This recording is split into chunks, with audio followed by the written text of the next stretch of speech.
1867年11月15日、京都大宮。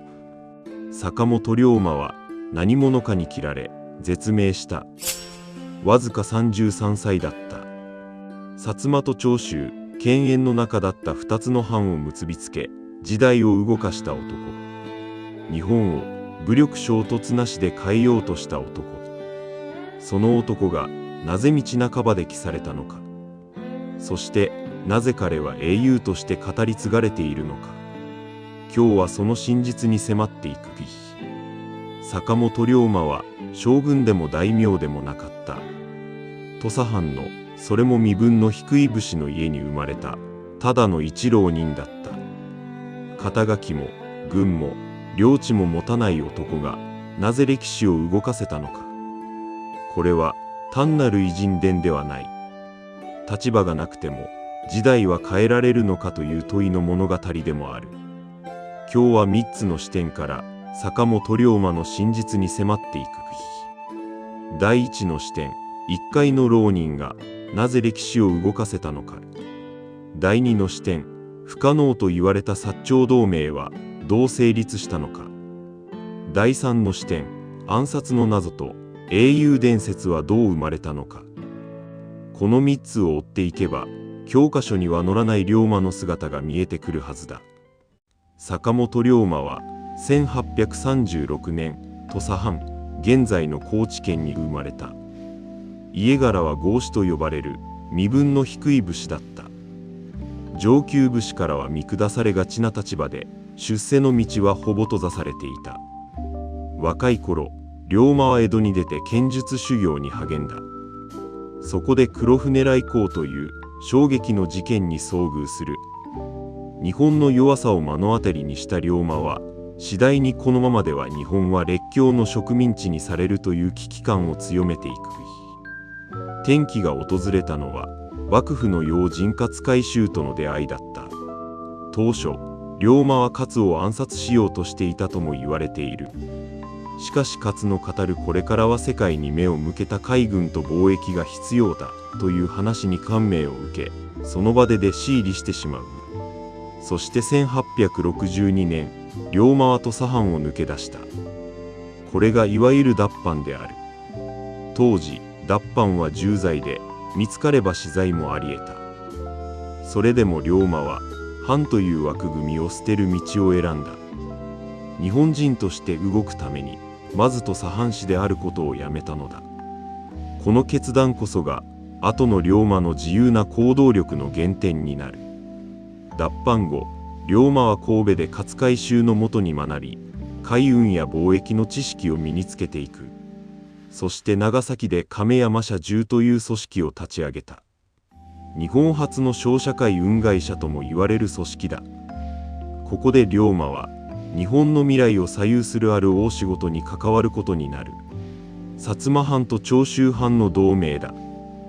当時犬猿の中だった2つの藩を結びつけた薩長同盟の詳しい交渉の経緯は前回の動画で詳しく解説した通りだ。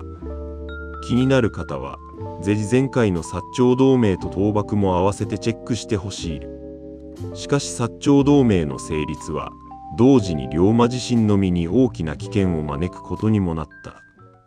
1866年1月に13日、薩長同盟が成立した。まさにその夜のことだった。龍馬は京都府伏見の宿寺田屋に宿泊していた。すでに幕府は龍馬を危険人物としてマークしていた。深夜、幕府下との役人およそ20人が寺田屋を取り囲んだ。その時、風呂に入っていた恋人のお両外変に気づく。外の物音と武器の気配。お両は着物をまとうま申しみ、裸のまま2階の龍馬のもとへ駆け上がり、危険を知らせたと伝えられている。龍馬は勝海舟から譲り受けたピストルで応戦した。しかし乱闘の中、両手の指を切られる重傷を負う。それでも裏口から脱出し、命からがら薩摩藩の京都藩邸に逃げ込んだ。もしお両の起点がなければ龍馬はこの夜命を落としていたかもしれない。この一件がきっかけで龍馬とお涼は結ばれた。そして傷を癒すため2人は薩摩の霧島温泉へ向かう。これは日本初の新婚旅行とも言われている。薩長同盟を成立させた直後から龍馬はすでに命を狙われる存在になっていた。その危うさはこの後の運命を暗示していたのかもしれない。龍馬の動きはそれでも止まらなかった。1867年、船での移動中に龍馬は新しい国家の構想をまとめたとされる。これが千中八策だ。この構想には将軍が政権を朝廷に返すこと、議会を開き政治は多くの意見で決めること、外国と対等な条約を結び直すこと、こうした内容が盛り込まれていた。これは武力で幕府を倒すのではなく、話し合いによって平和的に政権を移す道を示すものだった。龍馬はこの構想を土佐藩の重役を通じて将軍徳川慶喜に届けようとする。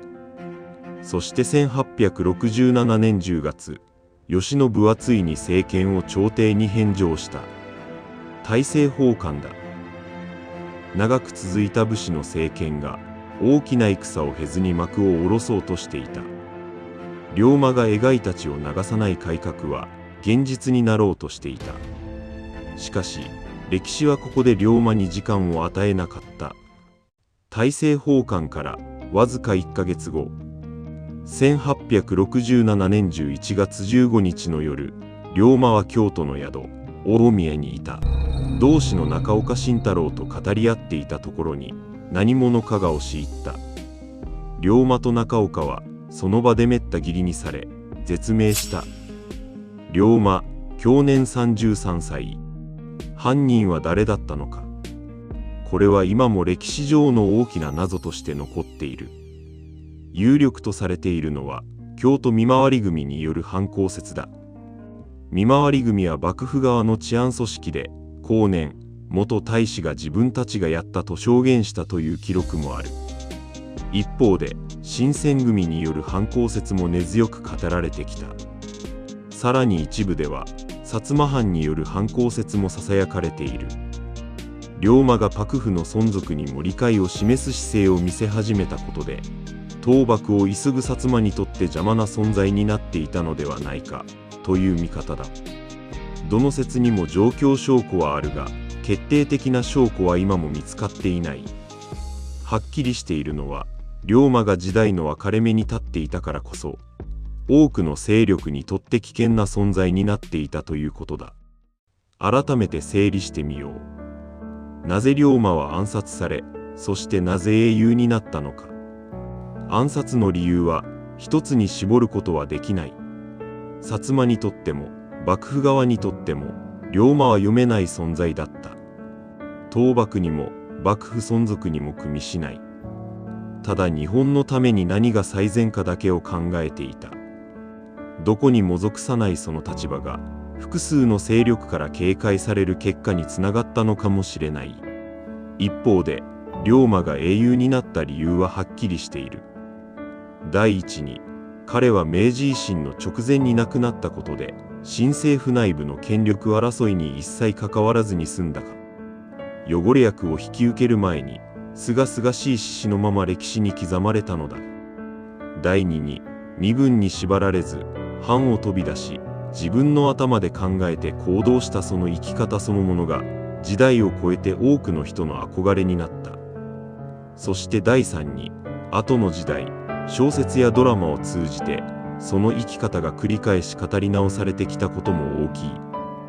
肩書きがなくても信念があれば時代は動かせる。坂本龍馬という存在は今もそのことを教えてくれている。今日のまとめをしておこう。坂本龍馬は身分も軍も持たない一浪人でありながら犬猿の中だった薩摩と長州を結びつけ、血を流さない政権交代の構想まで描いた。しかしその直後、何者かによって命を奪われた。犯人が誰かは今も確定していない。それでも彼の生き方は時代を超えて語り継がれている。あなたは龍馬の死の真相についてどの説が最も説得力があると思うだろうか。ぜひコメントで教えてほしい。次回は大政奉還に迫る。将軍徳川慶喜はなぜ戦わずして江戸領を明け渡したのか解説していく。チャンネル登録と高評価よろしくお願いします。また次の動画で会いましょう。